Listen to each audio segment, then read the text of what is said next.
Hello students, hope you all are doing well. Here in this video, we are going to present you another chemical industry. For this time, we are going to talk about the manufacturing of sodium carbonate. Sodium carbonate, you could name it as soda ash as well as washing soda. Sodium carbonate, students, is Na2CO3 is its formula. When you check for the way that sodium carbonate could exist, you could find that out in some hydrous forms as having few chemically bound water molecules with sodium carbonate there. You could recognize these forms of those sodium carbonate being. Students, it is with 10 H2O molecules, you could find sodium carbonate in this form. We call it decahydrated sodium carbonate. Then it's possible another form as heptahydrated sodium carbonate. And it is when one water molecule you have, we call it monohydrated sodium carbonate. Then it's without water, also this could exist. Then it is anhydrous sodium carbonate. Then students, all these forms of sodium carbonate are white in color. Then sodium carbonate is a well-soluble substance. It is moderately basic salt that you could find out. When you talk about sodium carbonate, it's anhydrous sodium carbonate is an amorphous solid, white colored amorphous solid that you could find there out. This anhydrous sodium carbonate, the way it exists is. Then it is very important, the sodium carbonate. That's why we talk about the manufacturing process of this sodium carbonate. This sodium carbonate plays an important role of few manufacturing industries as the raw material, starting material. As the starting material, sodium carbonate could be seen using there in various industries. What are the industries that we use sodium carbonate there? Okay, so let's find them out. Students, it's under the applications or uses of sodium carbonate, you could find that out. Most of sodium carbonate they manufacture, they are being used to form or produce glass. Students, in glass industry, sodium carbonate is widely used. When you check for the total amount they manufacture all over the world, so out of those total amount they manufacture, it is let's say 50%. It's more than 50%. Let's say it's 55% around of that sodium carbonate being manufactured is used to manufacture glass. So in glass industry, sodium carbonate is very, very important. It plays an important role there in glass industry. So raw materials that you could find they are being used there in glass industry are SiO2. What is SiO2? SiO2 is silica. It is silica sand. Then we have this sodium carbonate, soda ash, as well as we use calcium carbonate. Let's call it limestone. Then students, SiO2 is a covalent giant lattice structure that you could find. It has a very high melting point. So in glass manufacturing process, bringing the temperature of that or targeting melting of that SiO2, bringing the temperature of that high value would be not economically favorable. Therefore, it will mix SiO2 silica sand with sodium carbonate as to reduce its melting point.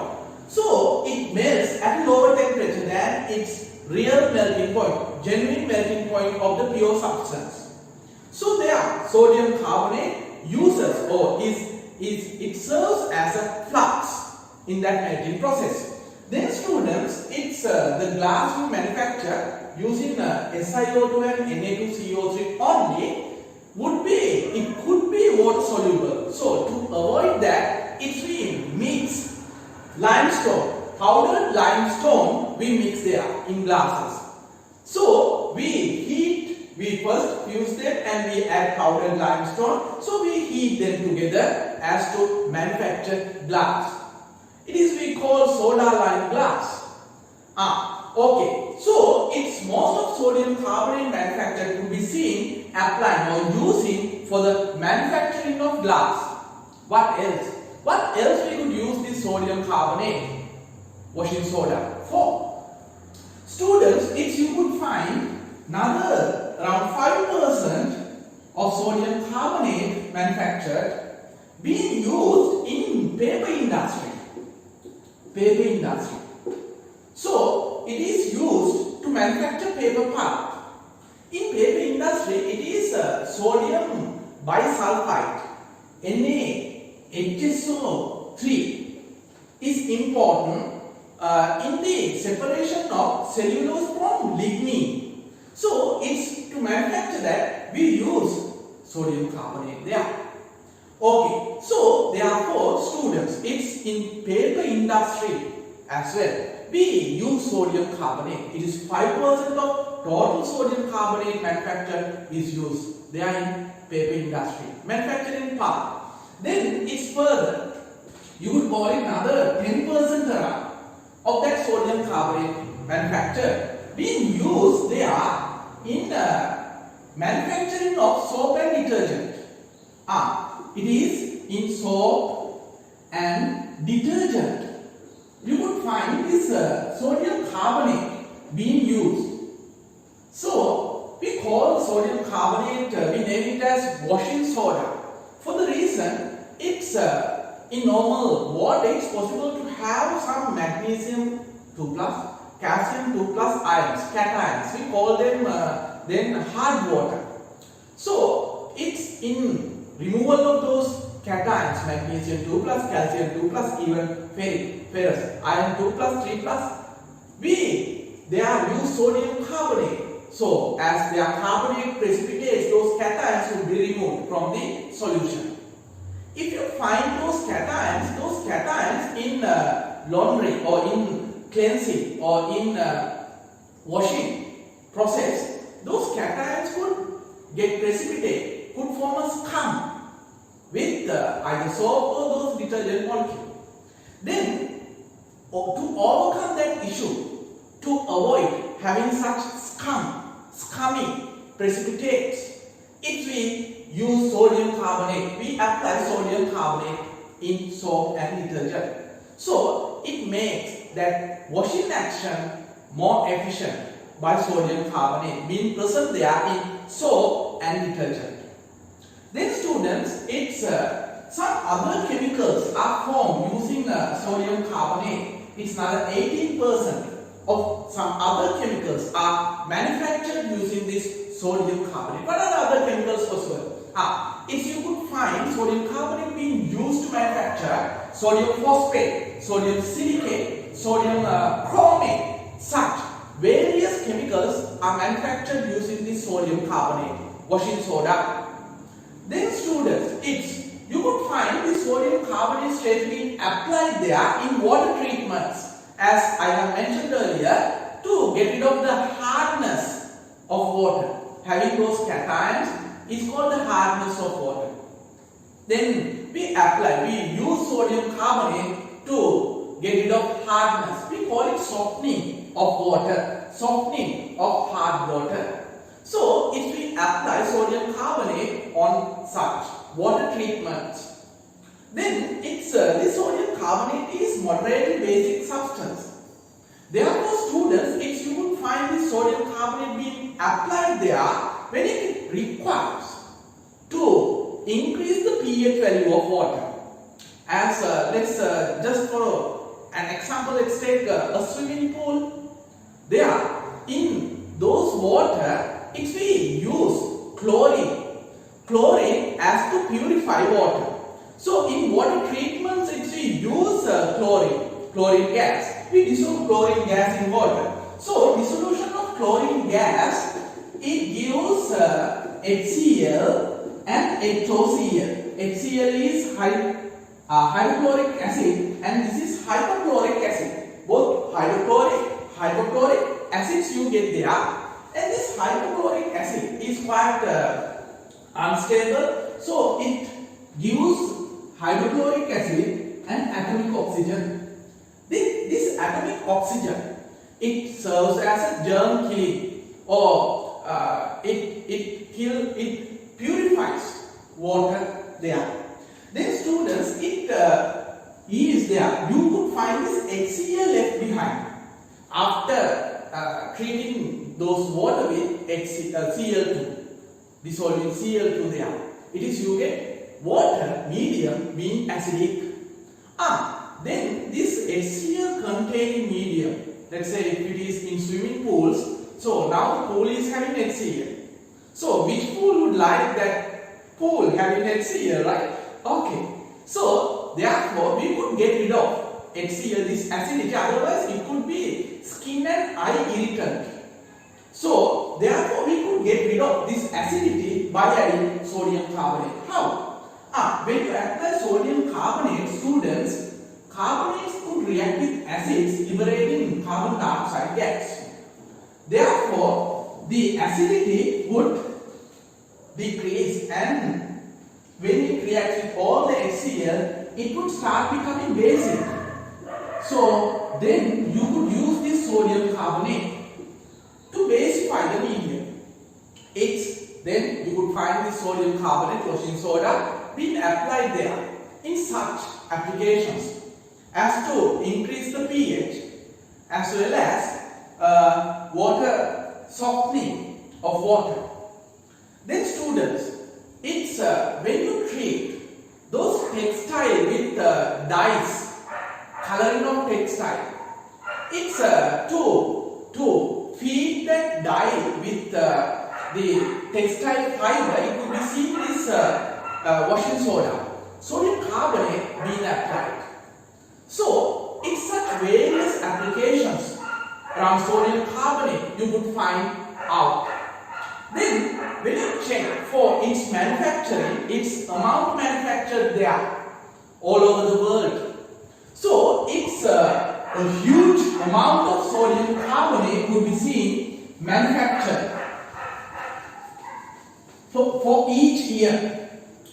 When you talk about year 2015, it could be found out 52 millions of metric tons being manufactured in 2015, right, sodium carbonate. Then students, it is 52 millions of metric tons. Then students, the leading country there was China.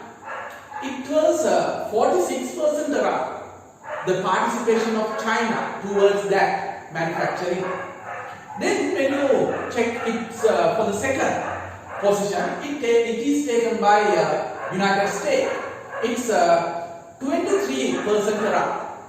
So if you could find this sodium carbonate manufacturing process being all over the world, so many countries are involved there. So then students, when we check for the process that this sodium carbonate is manufactured, if this sodium carbonate you could find in two forms, means in environment you could find this as mineral ores as well.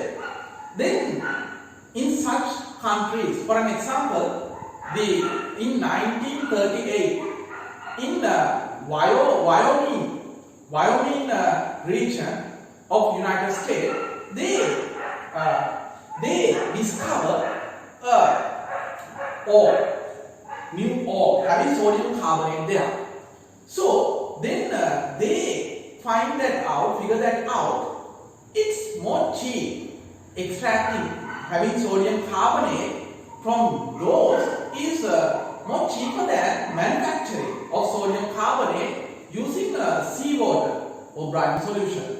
So their source therefore is such mineral ores. It's 30% around all over the world that manufacturing of sodium carbonate is taken by the source for 30% around of sodium carbonate manufacturing is taken by those mineral ores. the remaining 70% only, it is the sodium carbonate is manufactured using the process that we are going to talk about. What's the process? Let's find it out soon. Then when you check for the sodium carbonate manufacturing process in large quantities, it started in 1791 with the Leblanc process. It was Nicolas Leblanc first initiated this. He discovered a process to manufacture sodium carbonate. Sodium carbonate using what? It is students. He started, Nicolas Leblanc, manufacturing of sodium carbonate using sodium chloride. Sodium chloride extracted from seawater. It was sodium chloride and concentrated sulfuric acid.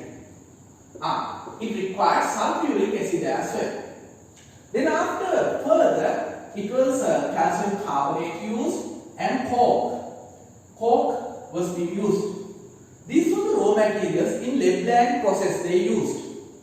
So students, at the very first, let me briefly, we do not have this part in our syllabus, but let me briefly explain what is the Leblanc process. Then you will realize what is the importance of our process that we manufacture, that we use to manufacture sodium carbonate.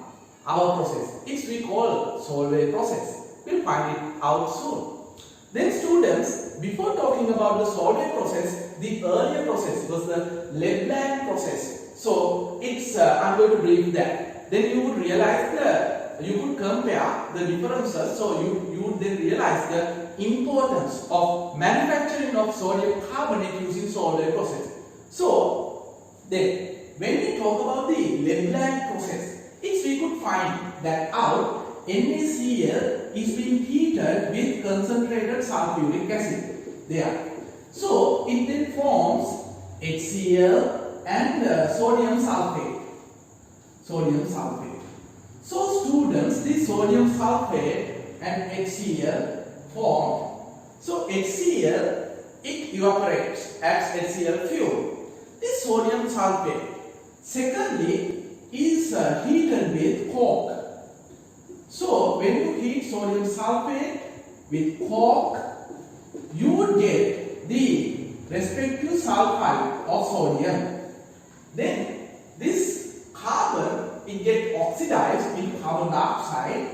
It reduces sulfate into sulfide, respective sulfide. Then students, when you write 2 here and 2 here, it will be balanced. Okay. Then this is further heated with calcium carbonate and to transform this mixture into sodium carbonate. Then this in a two ways, sodium sulfide, when you heat that with calcium carbonate, it goes under a double displacement reaction, getting transformed into sodium carbonate. The other product, the byproduct, is calcium sulfide. So this mixture, carbon dioxide, it liberates off. This mixture is referred as black ash.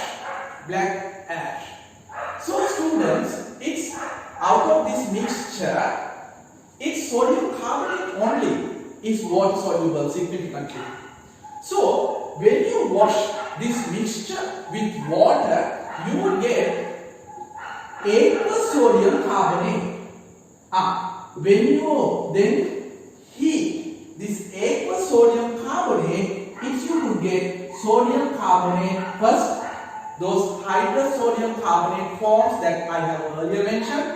Then after further, it is anhydrous. When you heat it further, you would get anhydrous sodium carbonate.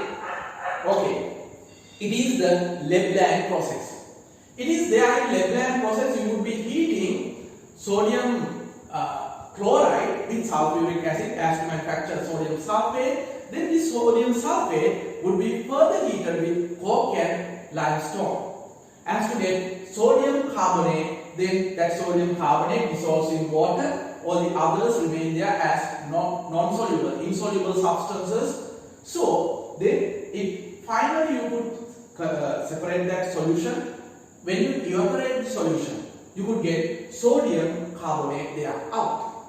Then disadvantages were there with the process was, students, you could find this HCl fume. So HCl fume causes air pollution.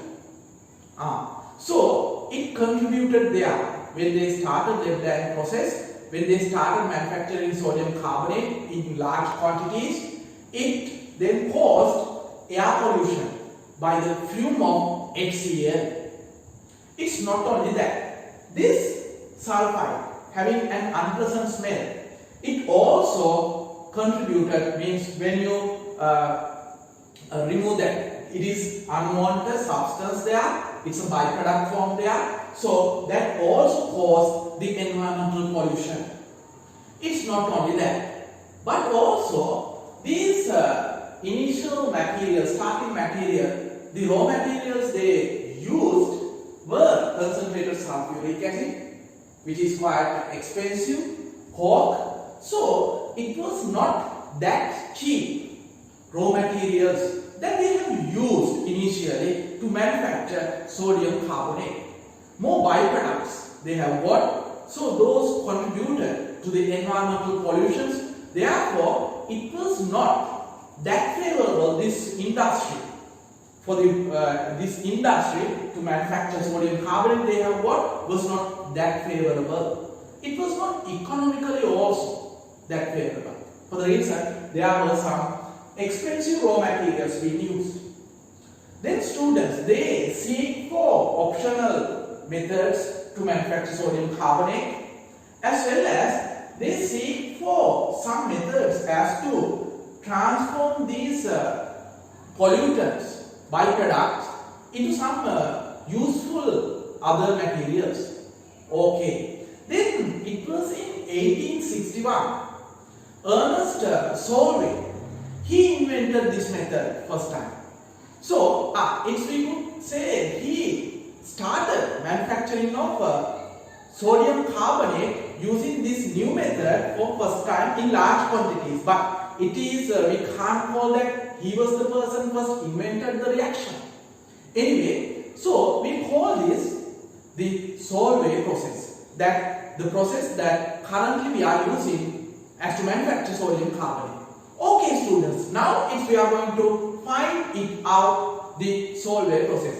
This is the part that what you find, what you have in your syllabus under manufacturing of washing soda or soda ash, sodium carbonate. Let's find it out, the manufacturing process of sodium carbonate using the Solvay process. Students, in Solvay process, the raw materials would have in its list these. It is, you would be using solution of brine. It is NaCl, concentrated solution of NaCl. We call it the brine. It is brine. We would be using brine solution. It's you would find NaCl there even in seawater. But here, when I say concentrated NaCl, it is not just seawater. In seawater, you have other ionic species as well. Other impurities, we could call them impurities there. If you use seawater, you need to remove those other ions. It's magnesium 2+, calcium 2+, it's possible there. With those, it's sulfate, some other anions as well possible. So you need to get rid of those, and you could remove those cations, magnesium, calcium, as they are water insoluble hydroxides, carbonates as well. Then anyway, if you use seawater, you need to purify seawater as to remove all those other ionic species, as to transform that into pure NaCl. Then students, it still dilute the solution. So you need to evaporate water as to transform that then into concentrated NaCl. Okay, here in this process, Solvay process, we use a concentrated NaCl solution as our raw material. It is one only. One raw material is concentrated NaCl solution. What else are the raw materials? Students, it's you need carbon dioxide, but it is not carbon dioxide itself is not the raw material. It's carbon dioxide is formed, manufactured, or you could form carbon dioxide using limestone. It is therefore we use calcium carbonate, limestone. Limestone also is therefore is used as a raw material. If you have some other sources for carbon dioxide, if you get carbon dioxide as a byproduct in other industries, for an example, you could get its carbon dioxide in titanium dioxide manufacturing process as well as its iron extraction process. So then you could substitute calcium carbonate by raw material with those optional sources. Then students, if we use calcium carbonate as a raw material there in this process is Solvent process. Then students, next further we need another raw material, but if we could recover this once when we start using this, if we could later at the end recover this raw material. So it's ammonia. We need ammonia as well. They are in this process, Solvent process. Then students, this ammonia you could get by the Haber process. If we studied already, we have studied ammonia manufactured in Haber process there. It's that ammonia we manufacture using Haber process we use here in this process, in Solvent process. Then these are the main raw materials. But later on you would realize that we need to heat calcium carbonate. So there we need a fuel, an energy source. So we could use coke as or coal as the energy source. So then you could name that also as a raw material. But in the industry, these few are named as the main raw materials. What? Sodium chloride. It is concentrated sodium chloride solution. We call it brine solution. It's limestone to get carbon dioxide there. Then students, it's ammonia also we use there as a raw material. Then this process, which process? Solvent process. It follows mainly four steps. It's a 4-step process.